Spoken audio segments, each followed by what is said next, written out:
So if you've tuned into the mainstream media lately, I'm sure that you've heard something about a clash between Israel and Palestine as it relates to Sheikh Jarrah, a small territory in East Jerusalem.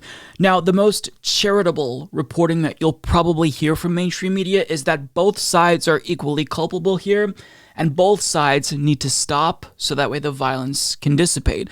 But I think the most common and worst interpretation that American audiences are fed, which is propaganda obviously, is this line that Palestinians are unilaterally responsible for all of the violence. Had they not provoked Israel, Israel would not have been violent against Palestine. But all of that is nothing more than propaganda.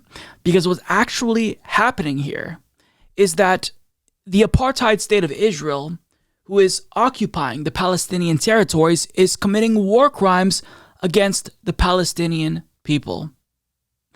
And this is what you need to know. You need to know the context, because I don't think that neutrality for the sake of neutrality is useful at all. If you're wondering why the violence isn't ending, why both sides aren't stopping the violence, it's because both sides aren't equally culpable here.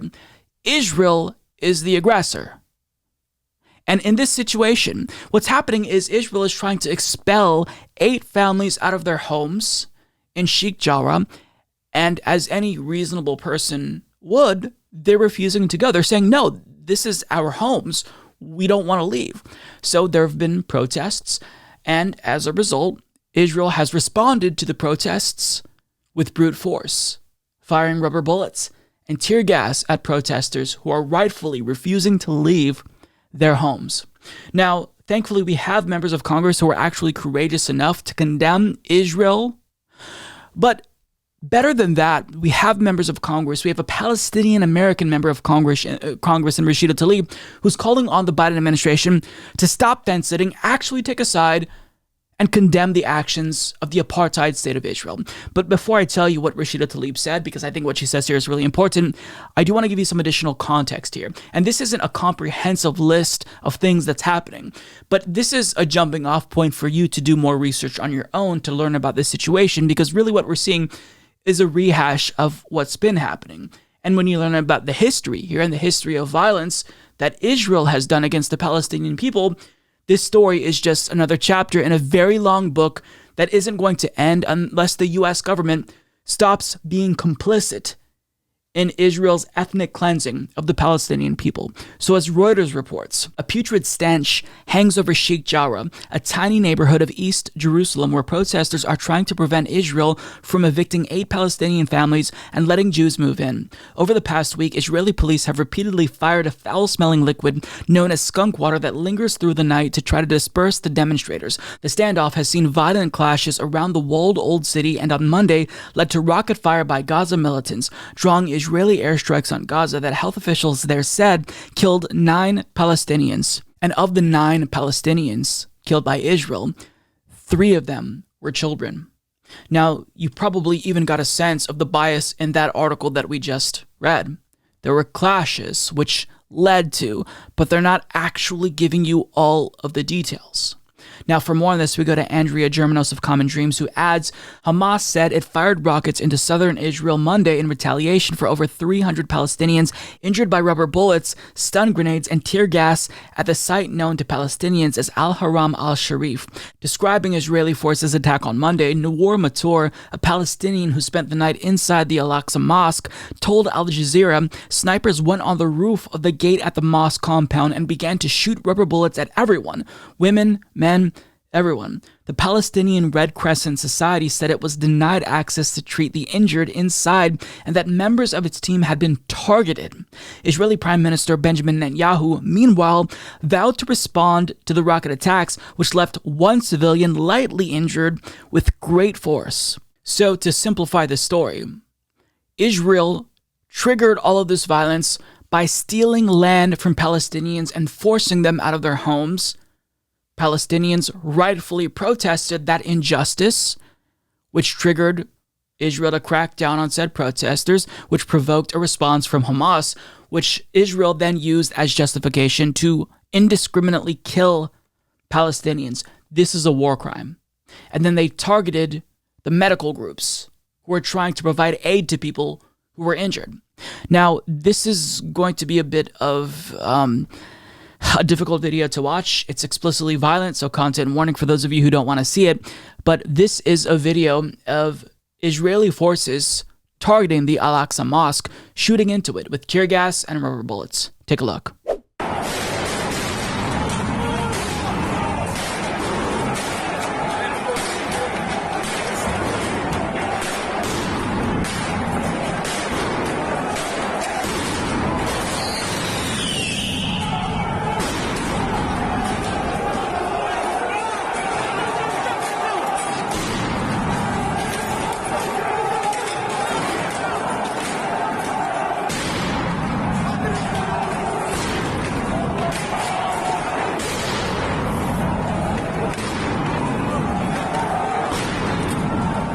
العالم والتاريخ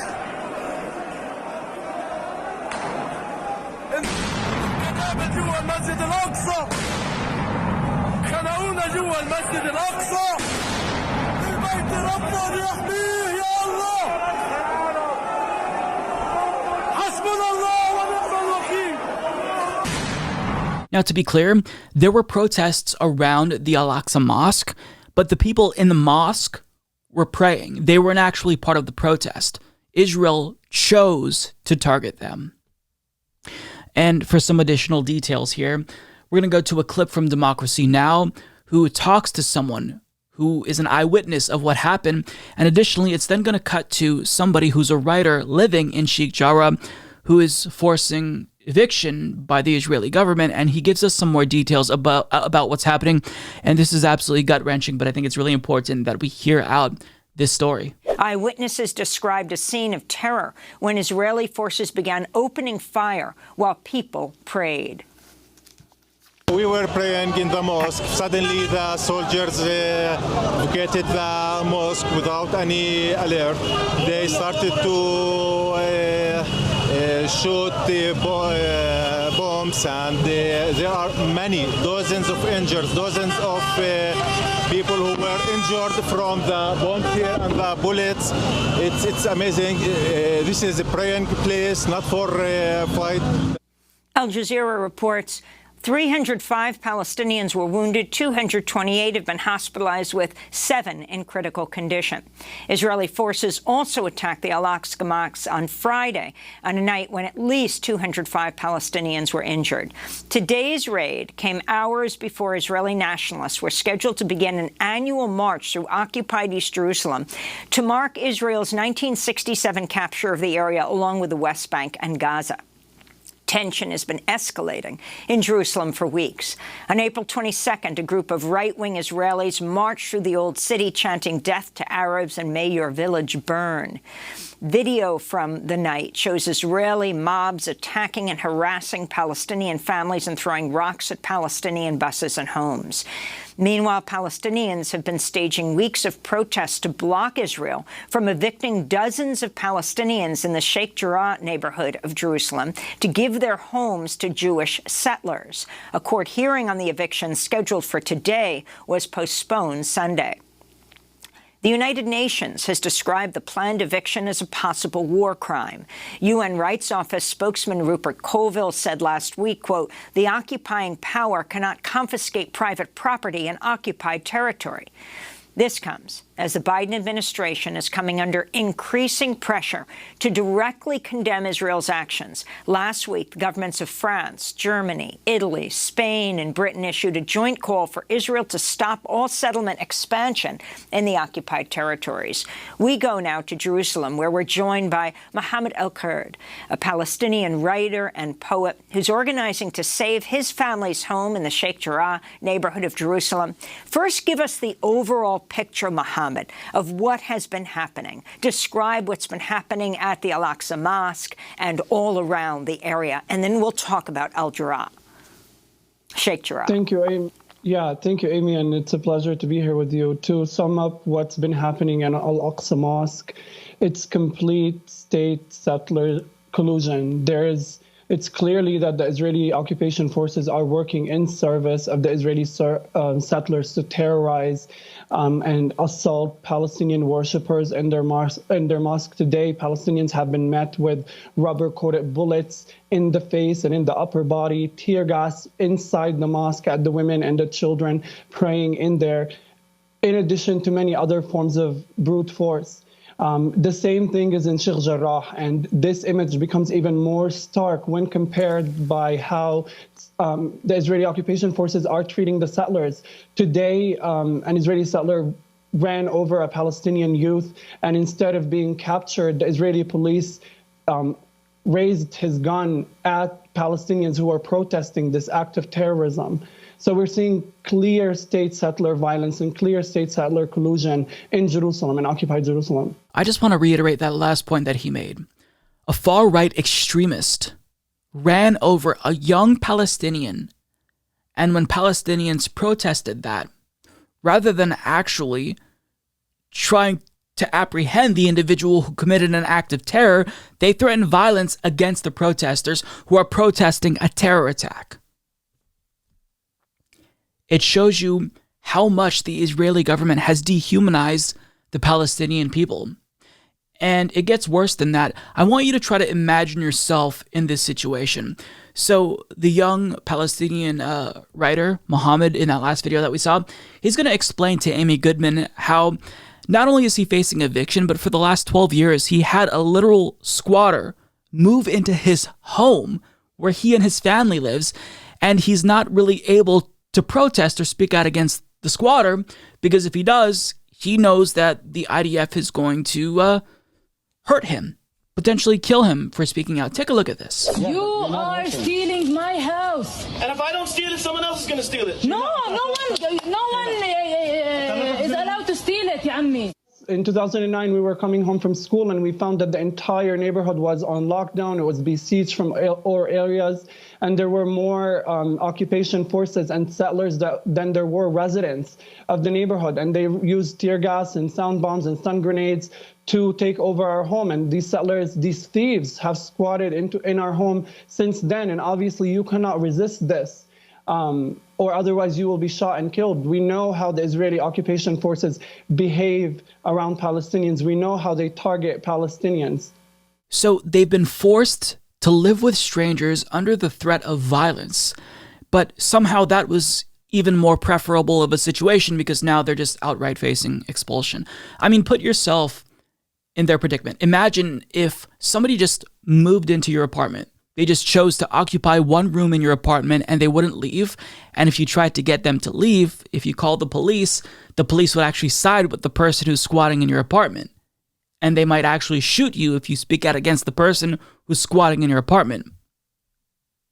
After putting up with that for 12 years, now they're just being kicked out of their homes. Do you understand why they're protesting? Why that's absolutely justified? This is a takeover of their land. And this continues to happen. Israel keeps building more and more settlements. And the United States keeps rewarding Israel with aid. And we're usually the one defender of Israel at the UN Security Council. We're that veto vote. So anytime the international community condemns Israel, we have Israel's back. And we're literally defending apartheid. That's what our government is doing. So you can understand why progressives like Rashida Tlaib are calling on the Biden administration to actually take a stand here. You know, the stance that the U.S. has taken historically has been very staunchly and unapologetically pro-Israel, but Rashida Tlaib is calling on Joe Biden to do better as the situation worsens. Now, the Biden administration released an embarrassing, mealy-mouthed condemnation of the violence and kind of both sides it and, stated that we'll remain committed to Israel's peace and security, but we do express some concerns about the evictions in Sheikh Jarrah. But of course, the rocket fire from Hamas, that's definitely indefensible, even if it lightly injured one person. But I mean, you killing people, maybe could you tone it down a little bit? I know that 3 children were killed, but maybe tone it down a little bit. And I want to show you this video from the State Department because they can't even condemn children being murdered. And the line that we hear from the U.S. government is, well, look, Israel has the right to defend itself. They have the right to self-defense. But look at what happens when a reporter asks, does Palestine have the right to defend themselves? Watch how embarrassing this is, because a U.S. government official is going to be incapable of even condemning, even tepidly, children being murdered by the apartheid state of Israel. Talk about what you said about the principle of self-defense. Does that in any way apply to the Palestinians? Do they have a right to self-defense? Do Palestinians have a right to self-defense? In broadly speaking, Saeed, we believe in the concept of self-defense. We believe it applies to any state. I don't think that. I certainly wouldn't want my words to be construed as. I understand. I want to ask you, I don't want to harp on this either, but the Israelis killed 13 people just now, including maybe 5 or 6 children. Do you condemn that? Do you condemn the killing of children? Saeed, I'm asking, do you condemn the killing of Palestinian children? Obviously, and these reports are just emerging, and I understand, I was just speaking to the team, I understand we don't have independent confirmation of facts on the ground yet, so I'm very hesitant to get into reports that are just emerging. Obviously, the deaths of civilians, be they Israeli or Palestinians, are something we would take very seriously. So the United States government has been complicit and endorsed the crimes against humanity that Israel has committed against Palestine. But Rashida Tlaib went on MSNBC, and not only did she condemn Israel and what they're doing, which is pretty rare for a U.S. lawmaker to do, given how influential and powerful the Israel lobby is, but she also called on Joe Biden to do the right thing if he wants to be taken seriously. Take a look at what she had to say. Do you think the Biden administration needs to take a stronger stance right now towards Israel for the developments that we're seeing there? Absolutely. We need to hold the international human rights laws that are saying to our folks across the country that they have to abide by. Well, why not Israel? Why not saying to Netanyahu currently, who is, running on anti-Arab rhetoric consistently, accepting violence by allowing Israeli police and military forces to side with Israeli citizens who are literally physically throwing people out of their homes. U.S. taxpayer dollars should not be used to commit human rights violations. That needs to be said. I have yet to hear anybody from the Biden administration declare that our money will not be used to degrade, to dehumanize, and to kill or evict people out of their homes. Now, other progressive lawmakers besides Rashida Tlaib are speaking out against this. And it's really nice to see, because this hasn't really been something that's very common. It's a new phenomenon to see U.S. lawmakers, even self-proclaimed progressives, speak out, because a lot of folks have been too afraid to speak out and condemn the apartheid state of Israel as they commit war crimes and crimes against humanity against the Palestinian people in the Palestinian territories that are occupied. Now, the interviewer asked Rashida Tlaib, well, look, I know that progressive lawmakers are all tweeting about this, but is there anything that can be done legislatively to stop this, to at least stop aid to Israel? I'm paraphrasing what he asked her, but she made a really, really devastating point. She said that 75% of lawmakers in the House of Representatives signed a letter supporting Israel unconditionally, meaning that most U.S. lawmakers will support Israel no matter what, even when they do things like this, when they try to expel Palestinians from their own homes, they'll support it. Even if they kill protesters and end up killing children, they'll support it because their support is unconditional. So the only way that we can actually make a difference here, that progressives can make a difference here, is if they pressure Joe Biden. Now, I think that just initially starting by pressuring him is important, but they can also threaten to withhold votes for key legislative items that Biden wants passed if he doesn't take a good stance on this. I think that they have to actually draw a line in the sand here. And the Obama administration didn't really take an adversarial stance towards Israel until the end of his 2 terms. So hopefully progressives are going to exert prolonged pressure on Joe Biden so that way we don't see this coward kind of repudiation of what Israel is doing when you have like 2 weeks left in office. Actually take a stand now when it matters, when it's going to count. Now, to get back to my original point that we started this video with about propaganda, a lot of folks might question, how can anyone see what Israel is doing, killing children, brutalizing protesters, and accept it?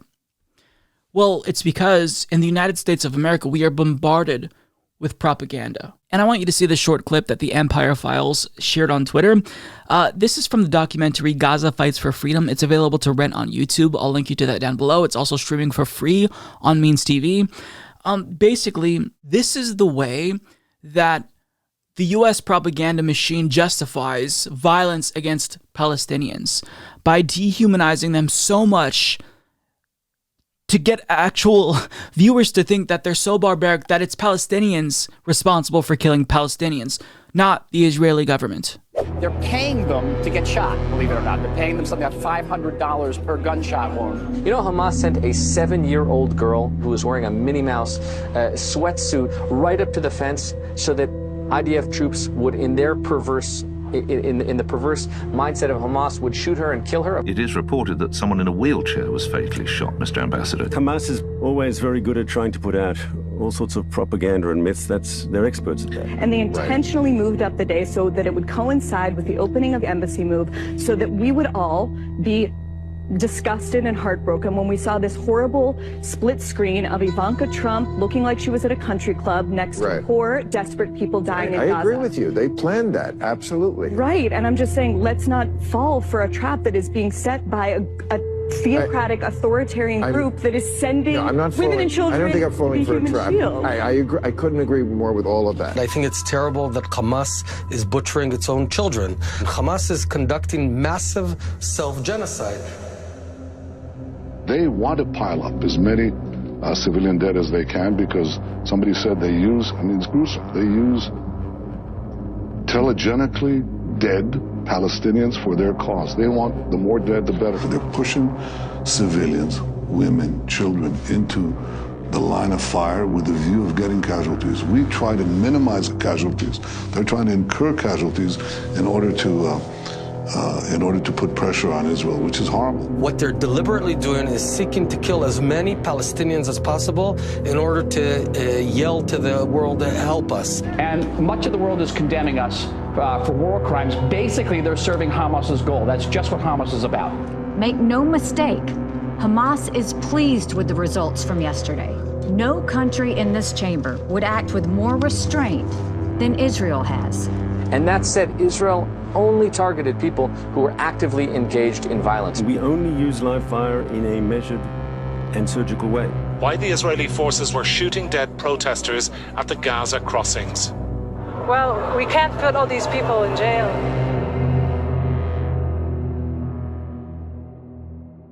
You're probably thinking there's no way that Americans believe this, right? There's no way that they're being told that Palestinians actually want Palestinians to die. And they're believing this, right? Unfortunately, most people believe it. Because when you've dehumanized a group of people so much, you're inclined to believe everything about them. That they're barbaric, they're not human, they deserve what Israel does to them, everything is justified, perhaps Israel is harsh, but they're the aggressors. But what we have to do is break away from this propaganda and understand what's happening.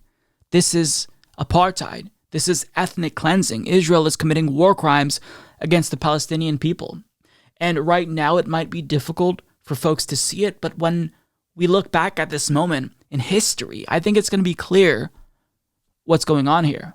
It wasn't clear at the time when it was taking place. Ronald Reagan wouldn't condemn apartheid in South Africa, but now I think it's pretty clear who was on the right side of history. And so if you are one of the individuals who's duped by propaganda, I encourage you to actually inform yourself about this subject.